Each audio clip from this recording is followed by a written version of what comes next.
religious authority enshrined in the constitution. It's called Velayat al-Faqih. It's the guiding principle for Iran's Islamic revolution. Advanced by Ayatollah Ruhollah Khomeini, it calls for a senior cleric, or a faqih, to guide society and take charge of government. Nearly 4 decades on, the theory remains controversial for many Shia theologians.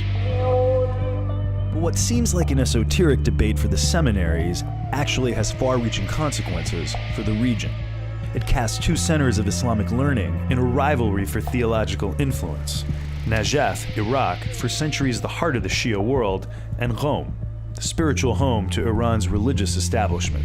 It also involves 2 religious leaders, Grand Ayatollah Ali Sistani, who's Iraq's most senior Shia cleric, and Ayatollah Ali Khamenei, the current supreme leader of Iran, each with different views on the role of the faqih. The Iran-Iraq War consolidated theocracy in Iran. It's how Khamenei developed his political acumen. As Qom's influence spread, so did Iran's revolutionary theory. In Lebanon, Hezbollah emerged as the only Shia group outside Iran to formally subscribe to Khomeini's doctrine. But there's no other political system like the Islamic Republic. There are elections, which can be contentious. But the supreme leader presides over the entire system. He appoints clerics and commands the armed forces. Succession for the faqih is a matter of religious consensus, and Khamenei himself questioned whether he possessed the religious credentials for the post.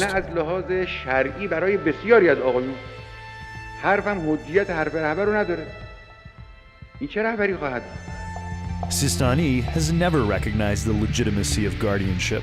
He's acted as a quiet authority, an approach embraced by his mentor, the late Ayatollah Abul Qasim al-Khoei, a state without explicit rule of clerics, yet imbued with Islamic values. Not exactly Khomeini's model of a politicized clergy.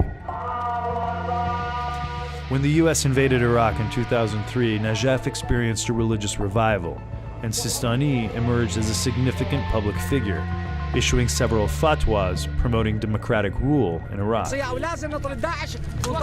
rise of Islamic State and the Shia militias formed in response expanded the schism. Dozens of groups make up the militias' ranks, but a core group receive funding from Iran. Other militias only receive money from the Baghdad government. Embraced as a last line of defense against IS, the militias are now split, and their conflicting loyalties threaten to destabilize Iraq. Next door in Syria, Hezbollah has become a more entrenched player, compelling the question, does the organization support Iran's goals over the needs of local constituents? Both these men are in advanced age, Khamenei approaching his 80s, and Sistani almost 90, but he's declined to appoint a successor.